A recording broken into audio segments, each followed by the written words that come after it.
Existe alguém que não saiba o que que é isso aqui? Não tem, né? Eu não acredito, tá?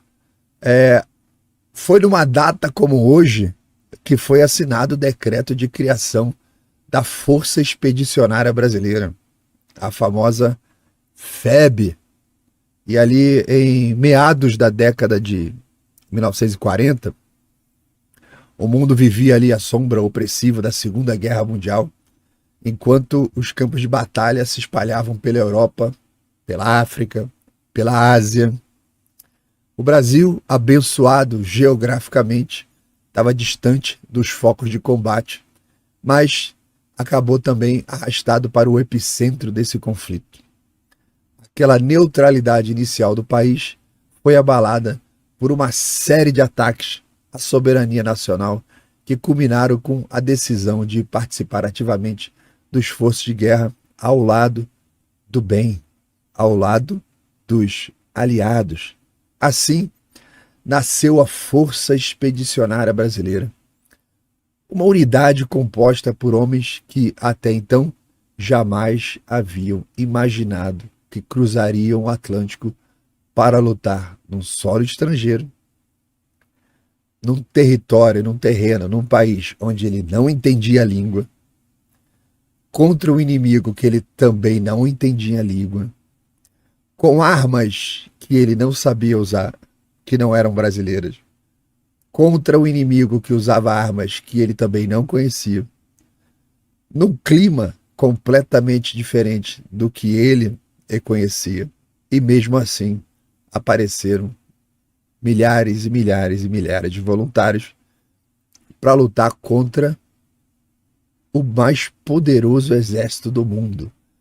Pensem nessa proposta. Meu filho, você vai sair aqui de Del Castilho, de Madureira, de Cuiabá, sei lá de onde que você vai sair. Você vai lá enfrentar o exército mais poderoso do mundo, num clima horroroso, na neve, lugar frio pra caramba. Você pode morrer só por estar em pé lá no terreno. Você vai estar na Itália, no local onde você não fala a língua. Você vai estar usando uma farda que nem é brasileira. Você vai estar usando arma que não é brasileira. São armas estranhas para o brasileiro, modernas, parece uma batalha alienígena. Você vai estar lutando contra um inimigo que você não conhece, que você não entende a língua, você não entende como que ele usa as armas deles, como que elas funcionam, como que é, tal. Você não entende nada, a estratégia, nada. Mas é o exército mais forte do mundo na atualidade. Tá matando todo mundo, tomando tudo. E aí? Aí o cara, tô dentro. Já pensaram nisso? Cara, a proposta é horrorosa para você fazer parte disso aqui. Então, a entrada do Brasil ali na Segunda Guerra Mundial, ela não foi imediata, tá? Então, eu vou contar um pouco da história. Depois eu tenho aqui várias imagens e coisas para mostrar para vocês. Então, vamos focar na história. O país tinha adotado uma postura de neutralidade, tentava equilibrar a posição ali entre os interesses comerciais com as potências do eixo e as pressões diplomáticas ali dos Estados Unidos. Eu acho que numa situação dessa, quando você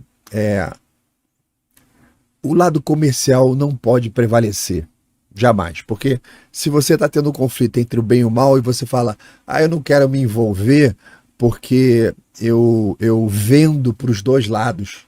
Então, assim, você está assistindo uma cena de estupro, aí você fala, pô, eu não quero me envolver porque eu vendo o KY pro cara e eu vendo o curativo pra moça que está sendo estuprada, pros dois. Poxa, deixa eu ficar fora disso.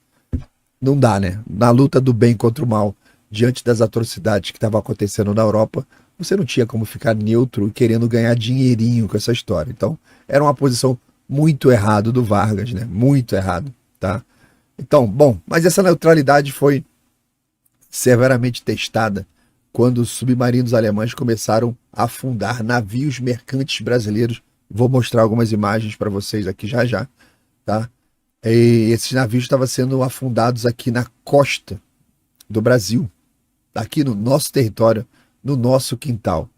Então, entre março e julho de 42, 18 navios brasileiros foram atacados, resultando na morte de mais de 600 civis e marinheiros. E foi muito mais do que isso, tá? Aqui foi só nesse período entre março e julho de 42.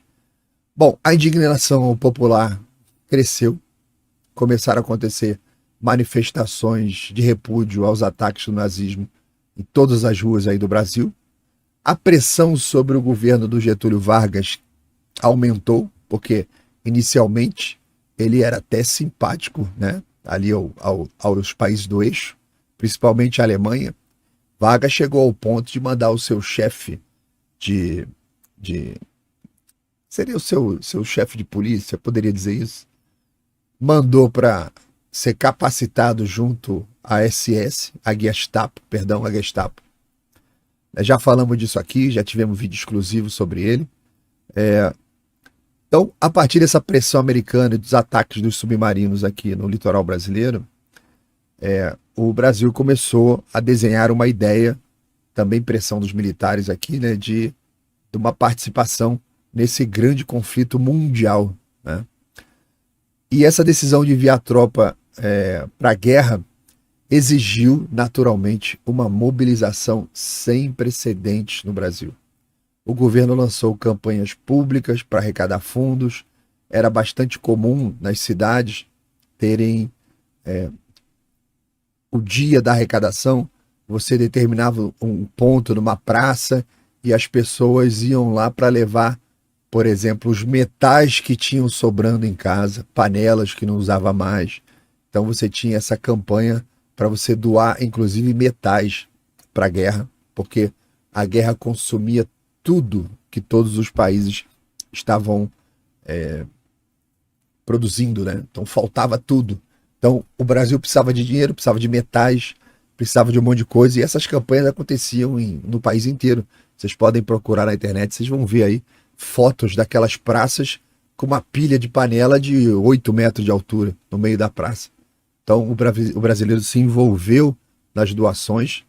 As pessoas ali de todas as classes sociais, todas elas, se uniram para doar metais preciosos. Teve doação de ouro, teve doação de prata para arrecadar fundo, de todo quanto é tipo de metal que você possa imaginar. Uma das campanhas mais emblemáticas foi a Campanha do Ouro para o Bem do Brasil, era o nome da campanha, onde as famílias doavam suas alianças e joias em um gesto de patriotismo e apoio à causa. É lindo, né, você falar sobre isso, mas pausa. Governinho filho da puta do Vargas, né? Cara, pegar a aliança de casamento das pessoas para o esforço de guerra, vai pra merda, Getúlio Vargas. Porra, Brasil tem disso aí sobrando. Meu Deus do céu. É demagogia, né, cara? Demagogia do cacete. Que efeito teria você pegar a aliança de Brasília? Mas fizeram a campanha, tal, e teve um monte de gente de coração que foi lá e fez as doações. Meu Deus do céu. Meu Deus do céu. Políticos. Esta é a República Brasileira. Vou para o esforço de guerra. O que você precisa? Da sua aliança de casamento. Puta merda, né?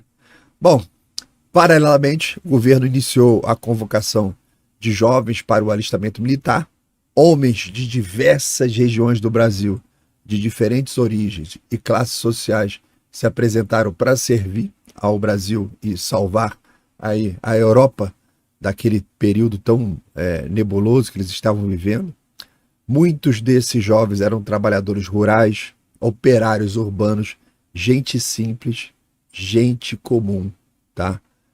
Que viam na guerra uma oportunidade aí de servir a pátria e talvez até mudar as suas vidas e das suas famílias.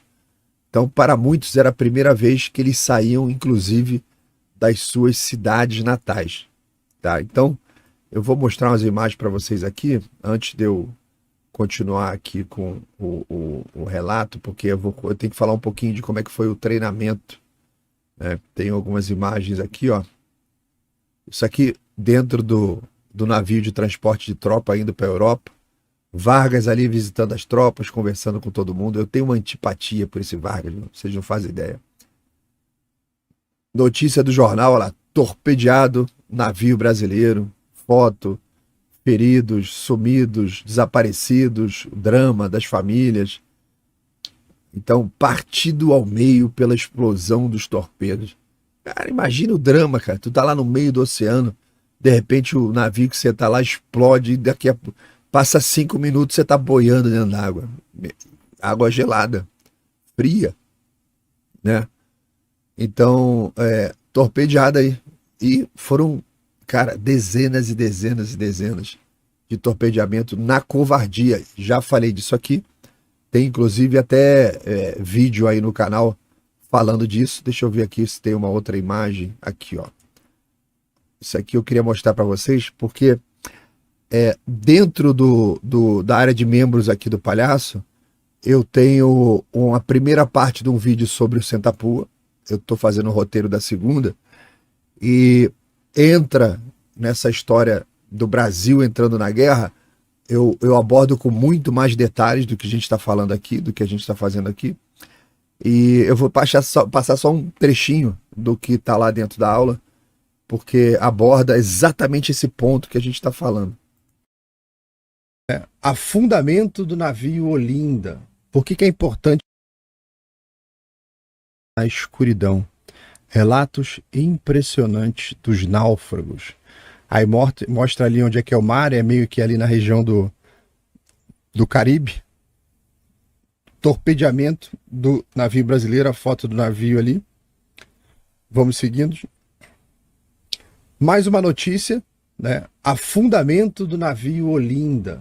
Por que é importante trazer essas notícias de torpedeamento? A gente está construindo aqui o contexto que fez o Brasil entrar na Segunda Guerra. Canhoneado e posto a pique por um submarino. Canhoneado já significa o seguinte: não é que ele foi torpedeado. O submarino viu que era um barco comercial, sem nenhum tipo de armamento,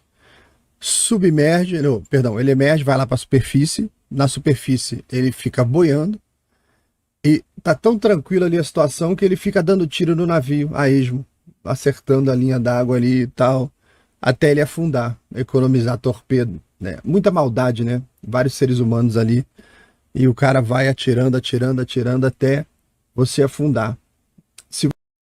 Bom, o vídeo está disponível aí para quem é membro do canal, tá? Aqui, ó, só para membros, tá? Procura lá o que eu falo sobre o Sentapua, beleza? Um outro vídeo que eu vou trazer aqui antes da gente falar do treinamento. Gente, um vídeo raro, esse vídeo aqui é raro, que é um vídeo que os americanos fizeram para apresentar para o povo americano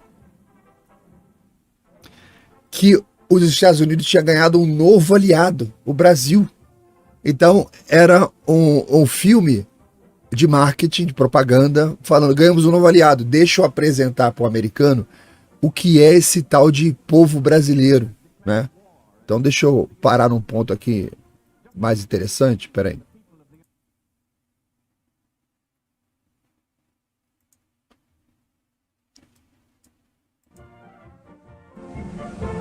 We have gained a powerful new friend in Brazil.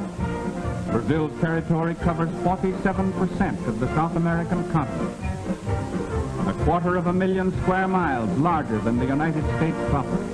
Larger than all Europe, excluding Russia. But let's look beyond the map.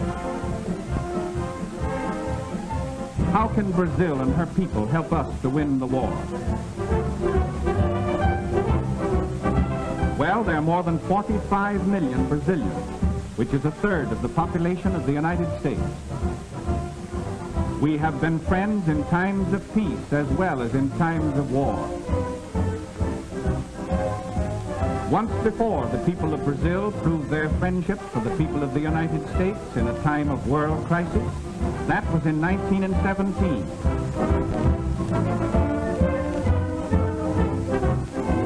The two peoples have much in common. Like ourselves, the Brazilians are very cosmopolitan in character.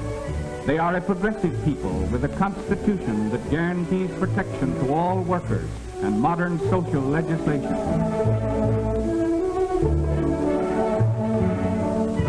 They are a sturdy people, from the gauchos of the great cattle ranches workmen on the rich coffee and cotton plantations, and the orange groves of her rich valleys and plains to the city dwellers.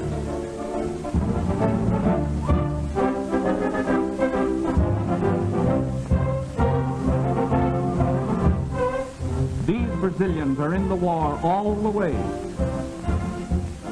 All males between the ages of 18 and 40 are now subject to military duty.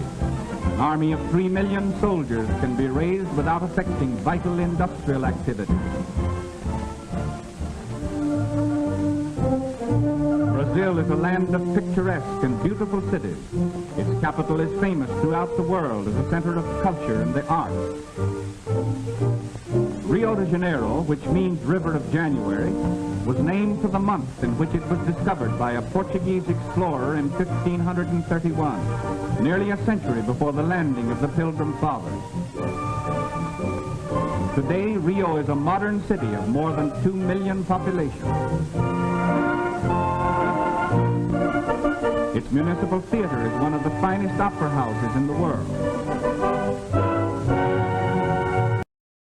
Eu vou deixar ele tocando ali, que é fazer uns comentários. Você vê, eles vão apresentando ali toda a sociedade brasileira. A tudo, como é que funciona. Entra na parte industrial, entra na parte social, cultura, o que o brasileiro gosta, como que tem coisas parecidas com o americano, como que é a política brasileira, como que as coisas funcionam por aqui. Então, é um vídeo muito interessante, muito interessante. Eu vou pegar o link agora, ao vivo aqui, ó, vou copiar o link. Vou colocar aí no comentário. Vocês depois podem guardar esse link para assistir e ver ele integralmente, que eu acho que vale muito a pena você ver, por conta dessa fotografia no túnel do tempo. Não é para ver a guerra, olhe esse pequeno documentário de 10 minutos mostrando um Brasil de 1940, com muitas imagens, muitos vídeos da nossa sociedade, como que as coisas eram aqui. Preste atenção nas ruas, nas pessoas, como se vestiam, tá? É muito interessante você olhar o ambiente de um Brasil que não existe mais. Tem um grande foco ali no Rio de Janeiro. O Rio de Janeiro naquela época era a capital. Então é muito interessante você... Eu adoro entrar nessa janela do tempo e você ir lá para o passado e dar uma olhada no seu país, no seu povo, que foi o povo que construiu esse Brasil que a gente vive hoje, né? Como a gente disse ontem, a gente vive no ombro de gigantes. Estamos sempre no ombro de gigantes, né? Então, deixa eu fazer o seguinte. Lá, mostrando o Campo dos Afonsos, mostrando treinamento militar aqui no Brasil. Muita imagem interessante em cima desse documentário aí, falando do Brasil, das coisas do Brasil, treinamento dos soldados. Mostra toda a nossa indústria, como é que estava mais ou menos no momento. Insuficiente para a guerra, mas o que era feito aqui, o que o Brasil produzia, quais eram as suas vocações, como que ele poderia ajudar. As fábricas aqui, o que as fábricas estavam fazendo naquele momento. Essa fábrica de tanques aqui é nos Estados Unidos, dos blindados, né? E ele falando sobre o material que compõe aquele tanque vinha do Brasil, o material que nós usamos para fazer esse navio, tal, estanho, ferro, não sei o que lá, tal, também vieram do Brasil, mostrando a importância da parceria do Brasil com os Estados Unidos ali na Segunda Guerra Mundial. Um vídeo histórico muito bacana, uma raridade aí. O link tá para vocês aí desfrutarem. Faz parte dessa proposta aí do Palhaço, todos os dias, trazer um pouquinho de cultura para vocês. Então se deliciem com essa janela do tempo. Beleza? Então, seguindo aqui com a história, os voluntários da FEB, eles tiveram que passar por um período intenso de treinamento, né? E esse treinamento aconteceu em várias bases espalhadas aí pelo Brasil, com destaque para a cidade de Resende, onde foi montado o principal campo de instrução brasileiro da FEB.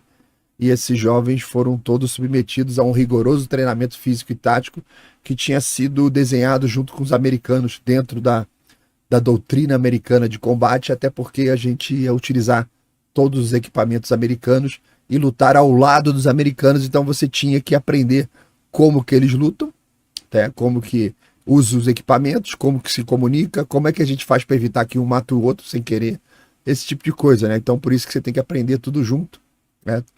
Fardamento, equipamento, tudo tem uma doutrina própria de utilização, e os brasileiros estavam sendo treinados aí em várias bases no Brasil, e a principal era ali em Resende.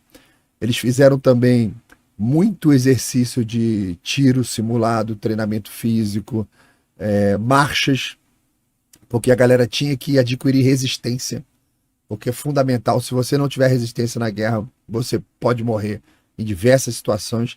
A adaptação para o treinamento não foi fácil, pois muitos daqueles voluntários que estavam ali nunca tinham tido contato com armamento, com condições adversas de clima, tá? E o próprio terreno. Resende é um calor tremendo de dia e um frio tremendo de noite. Dependendo da época do ano, é muito frio, tá? Não esqueçamos que ali perto de Resende existe uma cidade chamada Itatiaia, que registra todos os anos as temperaturas mais baixas do Brasil. Ali foi registrado 14,5 abaixo de zero. Lá no topo, lá no topo da montanha, onde tem o posto de observação meteorológica no Parque Nacional de Itatiaia. Neva. A estrada de acesso lá tem foto com a estrada branca de neve. Tá? Então, é uma região que, dependendo de entrando uma frente fria no Rio de Janeiro e tal, aquilo faz um frio de doer os ossos, porque é muito úmido também. Então foram lá que a turma treinou duro, né? Então, após o treinamento, as tropas brasileiras começaram a se preparar para o embarque, daquela foto que você viu ali do Vargas com a turma dentro do navio. Então eles estavam se preparando para o embarque ali rumo à Itália, onde eles iam desembarcar. O primeiro contingente brasileiro partiu do Rio de Janeiro em julho de 1944, a bordo de navios norte-americanos que vieram aqui buscar o pessoal, sendo que o total de efetivos da Força Expedicionária Brasileira chegou a total de 25 mil homens. A travessia do Atlântico foi marcada por uma tensão constante. Você lembra? Os vários navios brasileiros sendo atacados por submarinos aqui na costa. Aí você bota milhares e milhares de homens dentro de navios para passar pelo mesmo lugar. Então, se os caras estavam afundando o navio só porque o cara estava levando café, imagina se está levando soldado, o que eles fariam, né? Então foi uma travessia muito tensa, tinha uma baita de uma escolta, tanto da Marinha Brasileira como da Marinha Americana, fazendo um comboio, e o pessoal se pelando de ser torpedeado com essa quantidade enorme de gente dentro dos navios. Então, mas todo mundo conseguiu chegar em segurança lá no destino. A FEB desembarcou na Itália já em meio ao verão europeu, um calor tremendo. Para a gente foi suave, tranquilo. Tá? O europeu, ali, dependendo do local dos Estados Unidos, o cara sofria no calor. O brasileiro, no geral, bem mais tranquilo. Tá? E logo no desembarque, os brasileiros perceberam que o desafio seria maior do que o que eles esperavam, porque eles foram incorporados ali ao 5º Exército Americano, lá dos Estados Unidos. O comando era do general Mark Clark, famoso. Quantos e quantos livros a gente vê lá, ações e movimentos do general Mark Clark. E eles foram imediatamente enviados para a linha de frente na região da Toscana, que a gente conhece a famosa linguiça toscana, da onde que veio. Os brasileiros foram para a região de Toscana, e a primeira grande batalha enfrentada por eles foi uma tentativa de tomada ali do Monte Castelo, primeira grande batalha, que era uma posição estratégica dominada pelos alemães, no topo do morro. Tá? Então, entre novembro de 44 e fevereiro de 45, a Força Expedicionária Brasileira realizou várias ofensivas. Tá? Os americanos já tinham estado ali, a tropa, esqueci o número da unidade, mas era uma unidade de montanha, especializada em combate em montanha, já tinha estado ali meses tentando tomar a posição sem conseguir. O Brasil chegou em substituição a essa tropa de montanha americana, e era um terreno muito montanhoso, um terreno difícil, e já tinha começado a mudar o clima, estava começando a entrar o inverno rigoroso. Os alemães lá em cima obstinados naquela resistência, as primeiras tentativas de invasão foram todas frustradas. Tivemos pesadas baixas entre os brasileiros, entre os americanos que estavam com a gente também. No entanto, após meses de combate, a FEB conseguiu finalmente tomar ali Monte Castelo em fevereiro de 45. Foi uma vitória que se tornou um marco na trajetória da Força Expedicionária Brasileira. Por quê? Porque os americanos não tinham conseguido fazer. Teve alguns fatos interessantes que aconteceram, que eu lembro de livros, que é, por exemplo, quando os americanos saíram, os brasileiros entraram, passaram algumas semanas e eles receberam uma visita de um corpo médico americano, querendo olhar como é que estava a tropa brasileira. Cara, eles vieram do calor, né? Eles vieram do trópico. Tá uma neve, um frio do cacete aqui, 40 abaixo de zero. Os caras foram lá ver se estava tudo bem, para compartilhar experiências e tal. E os médicos americanos chegaram lá e falaram assim: olha, o principal problema que a gente tem aqui, que a gente teve aqui com a tropa americana, foi frieira no pé. Olha, vários soldados tiveram que sair de combate, alguns perderam os dedos do pé. Como é que tá a incidência de frieira de vocês aí? Aí os médicos brasileiros: não, que não tem ninguém não. Aí os americanos falaram assim: não é possível, cara, vocês não têm um pé diferente do nosso. O que vocês estão fazendo? Qual é o procedimento? Qual o material que vocês estão usando? Estamos usando o material que vocês deram. A meia é americana, a bota é americano, coturno americana, calça, o casaco, é tudo esse material de vocês aí. Ué, mas como é que vocês não têm problema com frieira? Aí o médico falou: não, vamos fazer o seguinte, vamos chama um soldado aí qualquer, chama um soldado aí. Soldado, por favor, mostra aí o dedo do pé, mostra o pé pro médico aí. Aí o soldado foi lá, tirou o coturno, tirou o coturno, botou do lado, tirou a meia, botou do lado, tirou o jornal que estava embrulhando o seu pé, botou do lado e ficou lá com os dedão do pé mostrando pro cara. O cara olhou o pé e falou: porra, tá tudo bem. Quanto tempo você tá aqui e tal? Você tá onde? Eu tô na trincheira ali, não sei da onde. Tô passando aqui porque tá em substituição e tal. E os caras viram e falaram assim: porra, inacreditável, né, cara? Vocês só estão fazendo isso diferente, enrolando o pé com jornal, depois você bota a meia? É isso aí. Mas é macete lá no Brasil, não é coisa de guerra, não. A gente já faz isso no Brasil já. Tal. Então, tem um monte dessas pequenas curiosidades desse intercâmbio aí entre brasileiros e americanos ali no campo de batalha.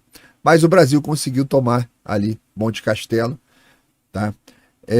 Após a vitória de Monte Castelo, a FEB, eu vou fazer assim um resumo rápido, né? Claro que tudo isso que eu tô contando tem uma porrada de detalhes, tem um monte de tragédia, tem um monte de coisa acontecendo aqui no meio do caminho, mas eu vou dar uma passada rápida, que hoje a gente comemora a data da criação da FEB, não de uma batalha específica, né? Então, após a vitória ali de Monte Castelo, a FEB participou de várias outras operações ali importantes na Itália. Tiveram a Batalha de Montese, foi abril de 45, foram ali uns 2 meses depois de Monte Castelo. Montese era uma cidade fortemente defendida ali pelos alemães há muito tempo também. Os americanos tiveram muita dificuldade. Na sua captura ali, era essencial que ela acontecesse porque ela estava no caminho, a cidade estava no caminho do avanço do grosso da tropa americana rumo ao centro da Europa através da Itália, né? Então foram lutas ferozes, muito intensas, intenso fogo de artilharia, muito ataque de infantaria. E a vitória, embora tenha acontecido em Montese, ela foi muito custosa e foi um feito notável que consolidou ali a reputação da FEB como uma força de combate eficiente e determinada. Tem uma outra situação curiosa, que estava o general Mascarenhas de Moraes no topo de um morro mais afastado, com os americanos observando todo o campo de batalha, e um ajudante de ordens do Mascarenhas estava olhando com um binóculo ali e tal, e ele viu uma determinada coisa que estava acontecendo num ponto do terreno lá embaixo. Aí ele entregou o binóculo pro Mascarenhas e falou: dá uma olhada naquele ponto ali. Aí o Mascarenhas olhou com o binóculo, tinha uma tropa tentando recuperar uma ponte, só que enquanto eles estavam tentando recuperar ali, consertando a ponte para o pessoal, o veículo passar e tal, continuava caindo fogo de artilharia em volta, tudo explodindo em volta, e os caras, de uma maneira super fria, continuando a trabalhar normalmente, como se nada estivesse acontecendo. Aí o Mascarenhas, olhando no binóculo, falou assim: porra, esses americanos são sensacionais. Olha isso. Quando ele abaixou assim, o ajudante Otti falou assim: general, aquela ali é a sua tropa. Muito longe, né, cara? Não dava pra ver. Eu achei estranho quando eu vi essa... Teve uns 2 livros comentando isso. Falei, porra, general, tu não sabe onde é que a tua tropa tá, não, caralho. Não é? Mas tudo bem, isso é uma anedota que aconteceu, que mostra um pouco o corpo de engenharia do exército trabalhando ali no meio do combate. E você via que numa situação como essa, os caras rapidamente já tinham entrado em sintonia com a guerra. Já tinha saído aqueles resquícios de civilização e o cara estava lá totalmente embrenhado no clima da guerra, na situação, nas consequências e nos riscos, executando a missão dele, né? Outro destaque interessante que aconteceu ali foi a rendição das tropas alemãs e italianas na região de Colecchio e Fornovo, onde a FEB capturou cerca de 20 mil soldados inimigos. Eu lembrei desse evento da captura dos 20 mil soldados inimigos pela FEB quando aconteceu o 8 de janeiro aqui no Brasil e houve a prisão dos patriotas, do monte de gente inocente, das senhorinhas, o cara do algodão doce, o morador de rua, o cara com autismo, essa palhaçada que fizeram no Brasil. E teve um pateta da Polícia Rodoviária Federal, eu acho, um pateta, que tentou entrar no Guinness, fez um envio pro Guinness, tal, dizendo: olha, foi a maior prisão simultânea tal, da história. Um troço, uma pataquada. O Guinness nem respondeu, cara. Sabe por quê? Porque o estúpido do Funça que estava lá, ele querendo puxar saco do governo, do painho, não conhece a história. Ele mandou lá para virar recorde mundial, prender 1.200 pessoas. A FEB prendeu 20 mil soldados alemães em um dia. Com a diferença que os nazistas foram bem tratados pela FEB. Entraram num processo judicial normal de um prisioneiro de guerra. Ninguém foi maltratado, ninguém teve que usar tornozeleira, ninguém teve seus exames, os exames que tiveram que fazer para a saúde de cada um foi feito. Ninguém morreu dentro da prisão. Dos 20 mil, ninguém morreu dentro da prisão. Ou seja, olha que ponto o Brasil chegou na situação atual que a gente vive, nessa ditadura aí do judiciário. Olha que ponto que nós chegamos. Nós estamos mais baixo do que aconteceu na guerra. Prendemos pessoas, lá era soldado inimigo, aqui não. E aqui o judiciário maltrata as pessoas que estão na cadeia, como toda boa ditadura, né? Então, esse evento aí da prisão praticamente encerrou a presença alemã na região ali de Colecchio e Fornovo, contribuindo para o colapso das forças do eixo na Itália, né? Várias e várias situações aqui aconteceram. Eu fico doido para ficar contando esses pequenos detalhes, mas a gente tem que seguir aí com a história. Os feitos da FEB não vieram sem sacrifícios, tá? Durante a campanha na Itália, 443 soldados brasileiros morreram. 443 soldados morreram. E esses heróis foram inicialmente sepultados. Eu vou mostrar as imagens para vocês aqui já já. Foram sepultados ali no cemitério militar brasileiro, numa cidade chamada Pistoia, uma área próxima ao campo de batalha onde a própria FEB atuou. A FEB passou por ali.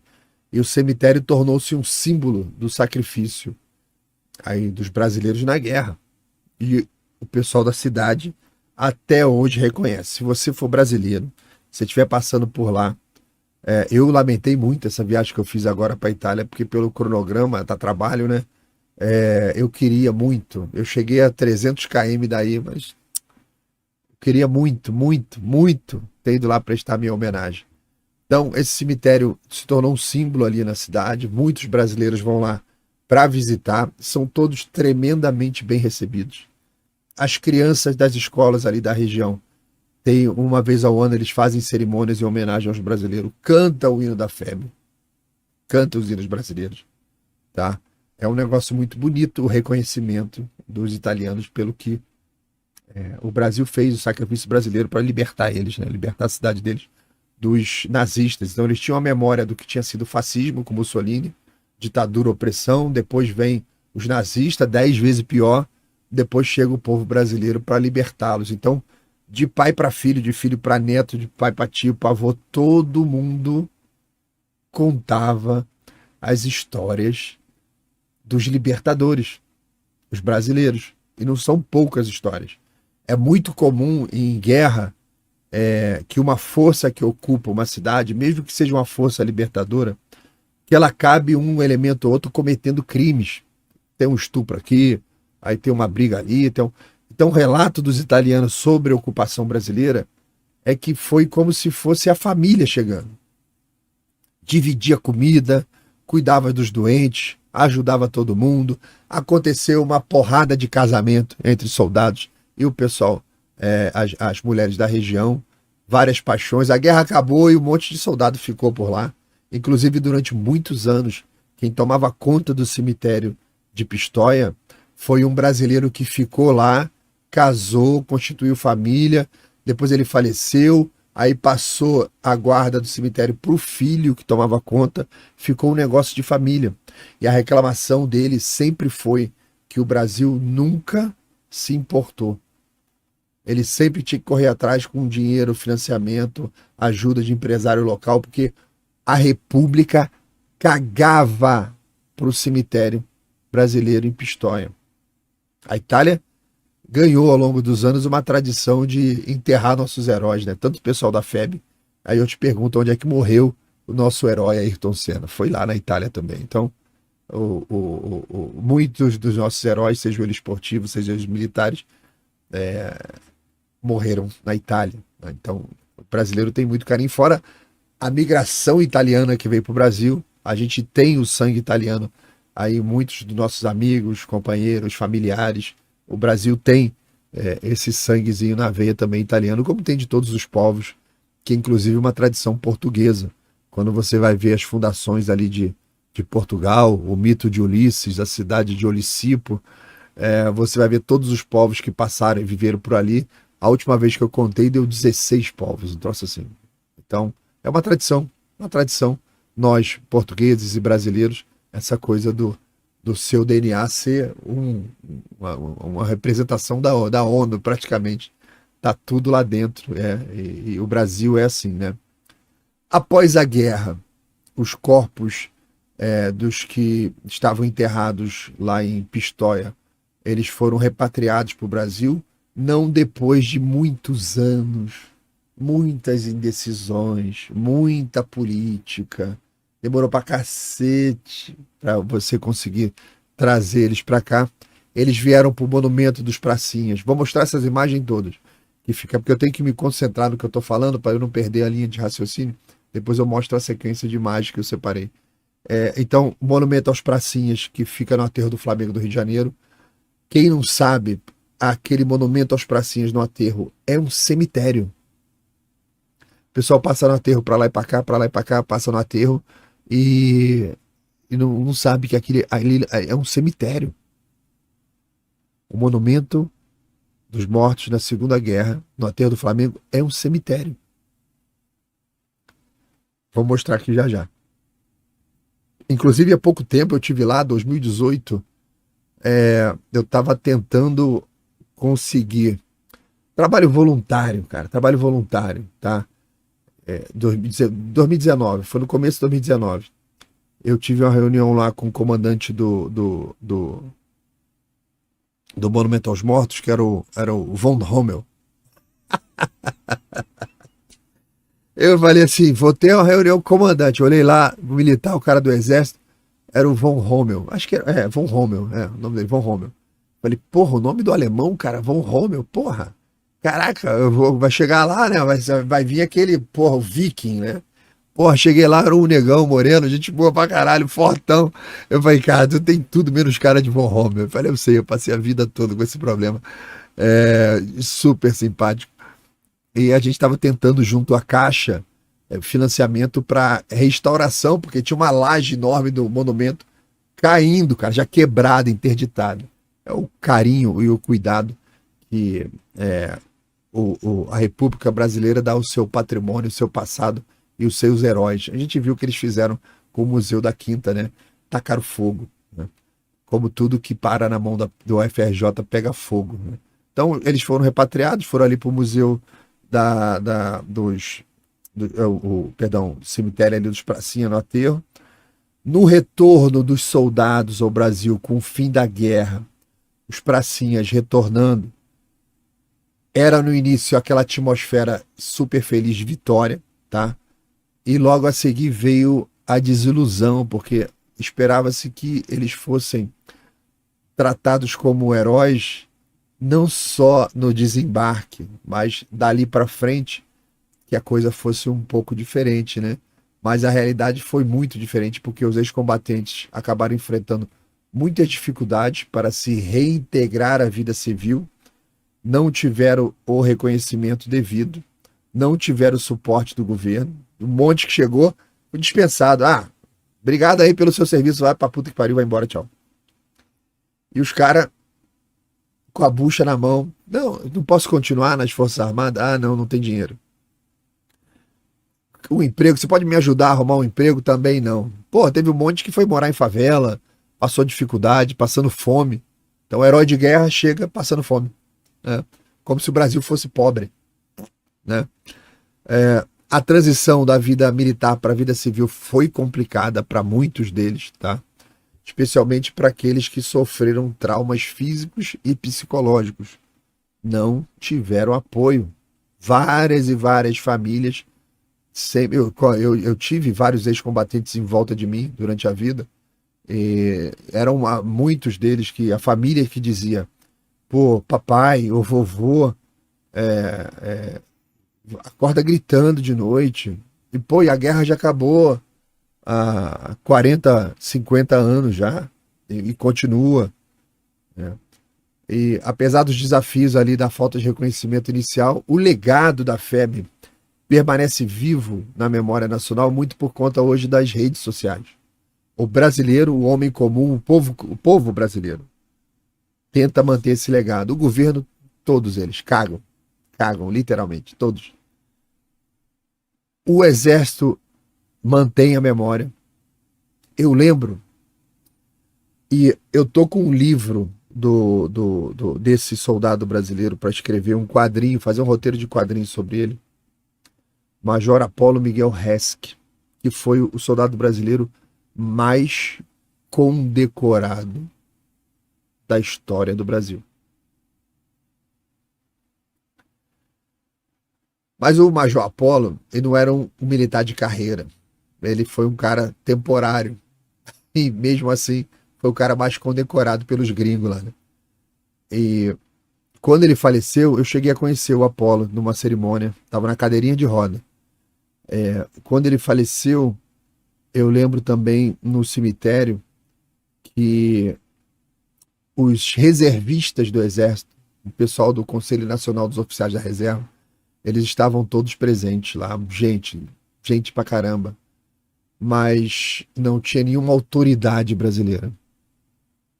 O soldado mais condecorado morreu e não tinha nenhuma autoridade brasileira. Sabe qual foi a autoridade que apareceu lá? O adido militar da Embaixada dos Estados Unidos. Estava lá com aquela farda impecável. Tem que bater palmas, cara. Tem que bater palmas, cara. Né? Mas vamos seguir aqui, que eu quero mostrar para vocês algumas imagens que eu falei que eu tinha separado, que é a seguinte. Vamos lá. Ó, depois aqui Esse aqui é lá do cemitério de Pistoia. Imagens da época, fotos antigas da época, onde todos eles foram enterrados, né? O cemitério brasileiro em Pistoia. A entrada, depois eu vou mostrar umas imagens mais atuais lá na Itália, né? Ali, o nome dos soldados e tal. Bem no começo, tá vendo? Ainda não tinha nem a infraestrutura, concreto. Estavam com areia e a cruz, assim. Bem as fotos originais da época. As cerimônias com o capelão militar. Ainda os febianos ali enterrando os amigos. Tá vendo? Os italianos ali também prestando homenagem, porque alguns dos mortos às vezes tinham até desenvolvido algum tipo de amizade com o pessoal da região, né? Beleza? Vamos mostrar aqui uma outra imagem que é, ó, esse aqui é o monumento aos mortos no aterro do Flamengo. Se você trabalha aí no Rio, mora no Rio, é uma visita interessante. Você levar as crianças ali, explicar o que aconteceu. É um passeio muito bonito. Ali a região é muito bonita.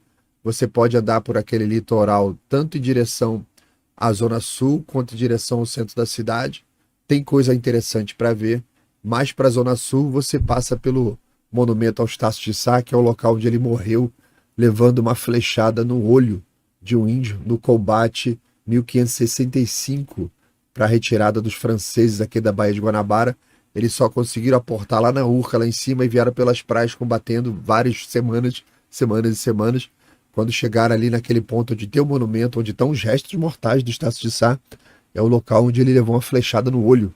Se você vier pro outro lado de cá, você chega no centro da cidade, aí tem um universo de coisas para você ver no centro do Rio. Então, um passeio que vale a pena, você vai chegar no monumento, explica ali para tua criança o que é aquilo tudo. É uma merda desenhada aí por esses arquitetos modernistas, a porra de uma asa de um avião maluco, 3 soldados sem braço, é um negócio nojento desses arquitetos aí, modernoso. Uma merda, uma pena. Uma pena, poderia se fazer um negócio muito mais bonito, muito mais digno. Mas ali embaixo tem o cemitério. Ali embaixo, ó, quer ver? Oh, meu Deus. Aqui, ó. Olha o túmulo de cada um deles ali embaixo. De ter o nome de cada um dos soldados, ter o nomezinho deles ali, tal. Deixa eu fechar aqui. Já botei o link. Isso aqui é uma cerimônia militar que tem alguns veteranos ali junto com um febiano. O febiano, que é o ex-combatente, quando já são tão poucos que restaram ainda, o febiano, quando ele chega numa unidade militar, existe um toque de corneta específico para avisar que presença de febiano, presença de veterano, presença de ex-combatente. O quartel inteiro para. O quartel para. Você tá lá nos trabalhos, tá fazendo as coisas lá. Quando tu escuta o toque, pô, pessoal, pô, quem tá aí? Quem será que é? Vamos lá ver, quer ver? Eu botei, parei aqui num toque que o pessoal tá tocando para esse febiano o toque de presença. Vamos lá.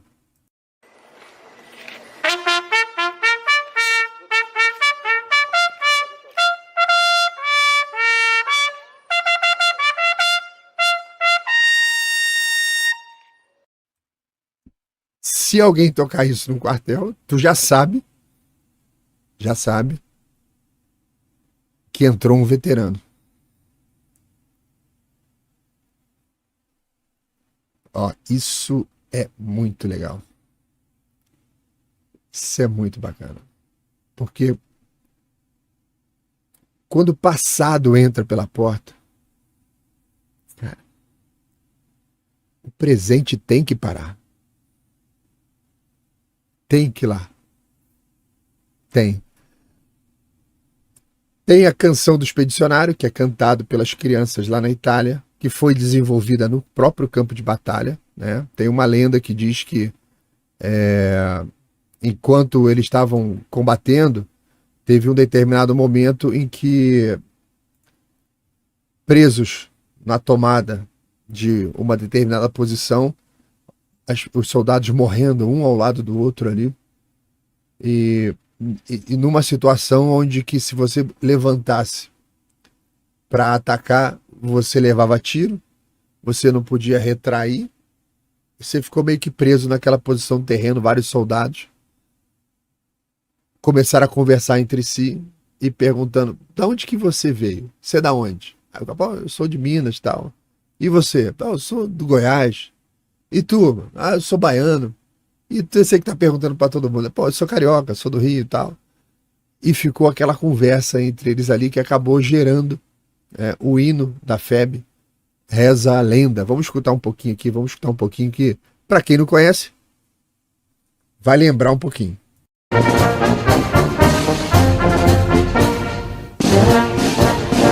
Você sabe de onde eu venho, venho do mundo do engenho, das selvas dos cafezais, da boa terra do coco, da chupando de um é pouco, dois é bom, três é demais.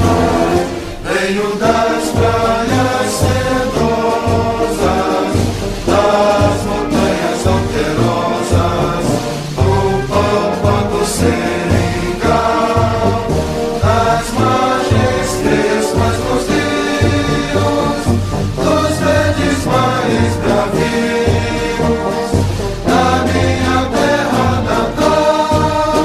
Por mais terras que eu percorra, não permita Deus que eu morra sem que volte para lá, sem que leve por divisa esse ver que simboliza a vitória que virá, nossa vitória final, que é a mira do meu fuzil, a maçã do meu jornal, a água do meu cantil, as asas do meu ideal, a glória do meu Brasil. Eu venho da minha terra, da Casa Branca da Serra, e do ar do meu sertão. Venho da minha Maria, cujo nome principia na palma da minha mão. Braços mornos de Moema, lábios de mel e Iracema, estendidos pra mim. Ó minha terra querida, da Senhora Aparecida, e do Senhor do Bom Fim.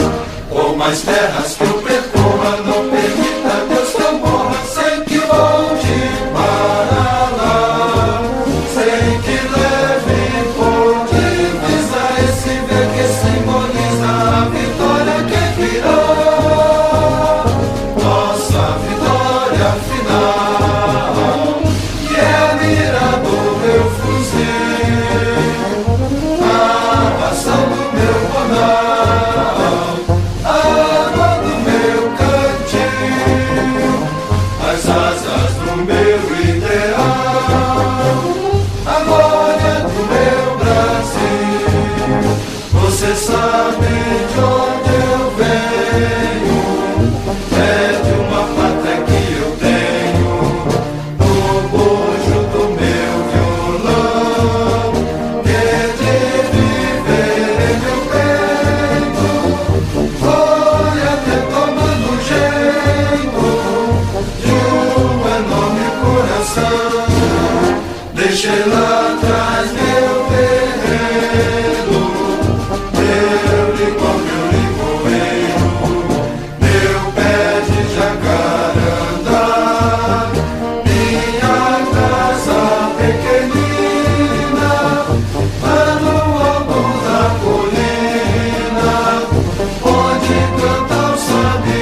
bonito demais. Assim, você pega, essa eu acho que é a música mais brasileira que existe. A letra inteira só fala de Brasil, Brasil, de regiões do Brasil, de nomes brasileiros, coisas brasileiras.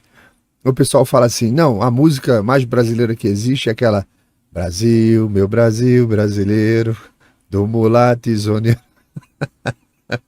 Já prestaram atenção nessa letra dessa música? Daí fala, o coqueiro que dá coco. Porra! Já prestaram atenção nisso? Que a letra fala que é o coqueiro que dá coco.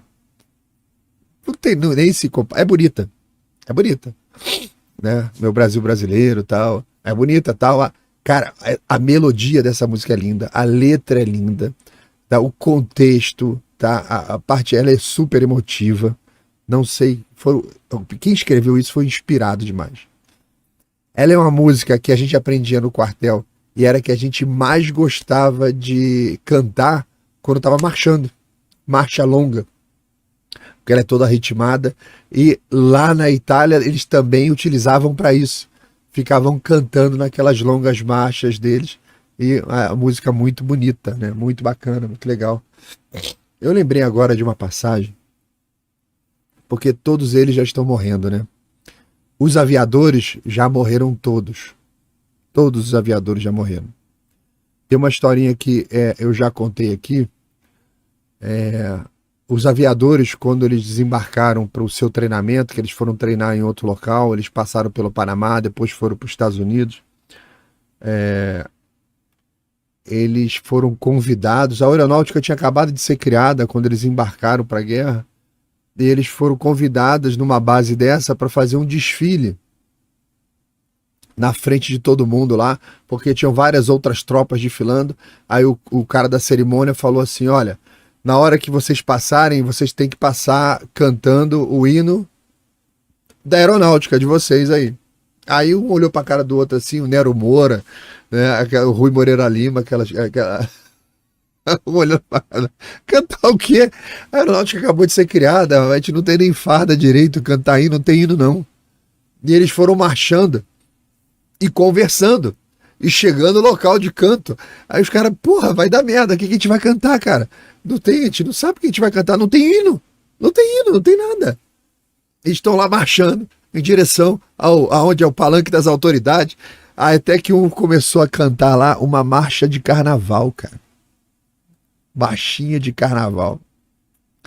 Aí quando eles passam em frente ao palanque das autoridades, foi aquela surpresa tremenda, né, que quando eles estavam passando rapaz, agora me falhou, como é que era a musiquinha da marchinha de carnaval? Eu sei que um de vocês conhece a história.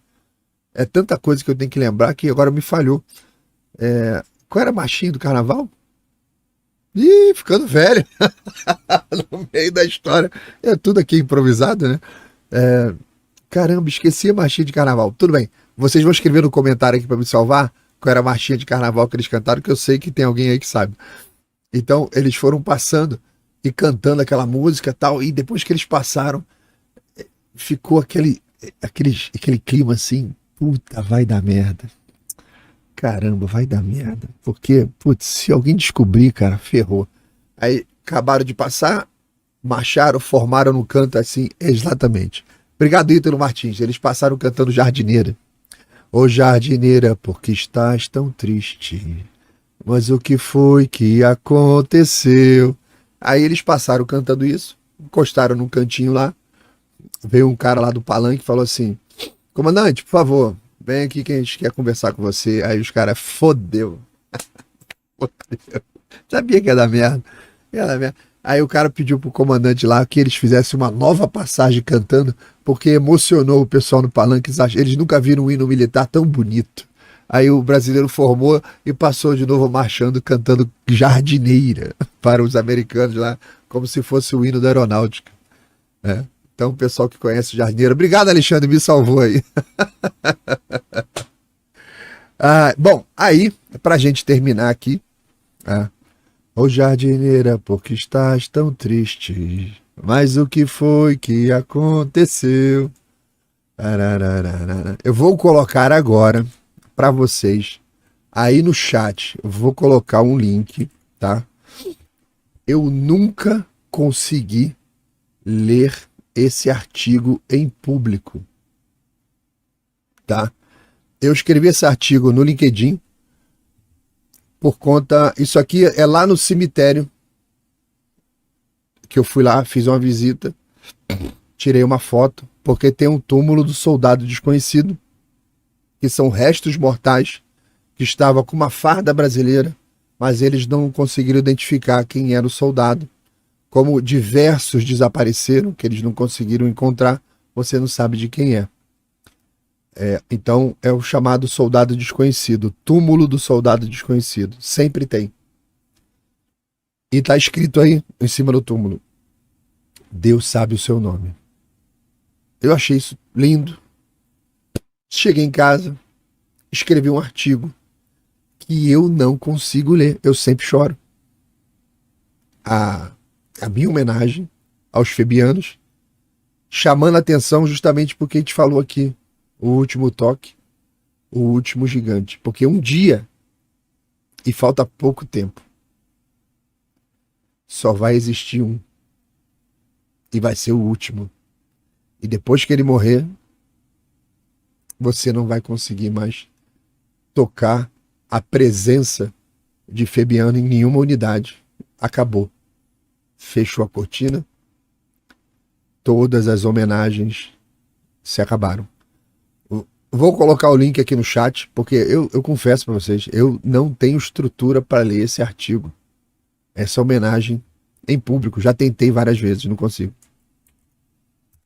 Tá aí, de novo, o link no chat. Vocês podem clicar e ler depois. Como o LinkedIn é coisa de trabalho, né? Aí tem lá todas as formações aí do palhaço, junto com outras coisas, blá, blá, blá, blá. O LinkedIn é um lugar diferente, né? Tá aí todo o texto contando, parará, piriri, pororó. Cara, tem um trecho que eu peguei do Camus. Aqui, ó. O Camus falava o seguinte: como nós amamos os amigos que acabam de deixar-nos. Como nós admiramos os nossos que já não falam, com a boca cheia de terra. Como a gente admira a pessoa que se vai, né? A homenagem surge, então, muito natural, e esta mesma homenagem que talvez eles tivessem esperado de nós durante a vida inteira, né? Mas sabe por quê?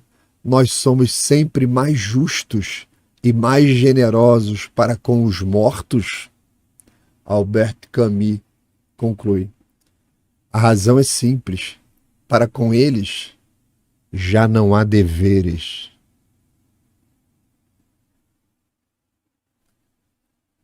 Eu não consigo ler esse texto, tá? Aí é com vocês. Beleza? Beleza? Beleza, beleza, beleza, beleza. Vou voltar aqui pro nosso chat para eu me recuperar. Sempre quando eu falo de febre, tem uma carga emocional grande, fica. Eu tive febiano na família, né? Tem. Então é sempre muito emocionante para mim. Beleza? Vamos lá, vamos lá, vamos lá. E aí, você que chegou agora aqui no final do vídeo, cara, obrigado por chegar aqui, importante isso. Curte, compartilha, se inscreve no canal, entra no clube de assinantes, faz o que você puder aí para ajudar o palhaço a trazer mais notícia. Obrigado, tá? E bota no grupo da família, fala assim, olha o palhaço. E você também pode mandar dica, se você acha que tem alguma notícia que você queira ser comentada, é só me marcar nas redes sociais, procura aí Laudelino RJ, bota no Twitter, bota no Instagram, vai marcando aí que a gente traz e comenta aqui. Valeu, galera, um abraço e até a próxima.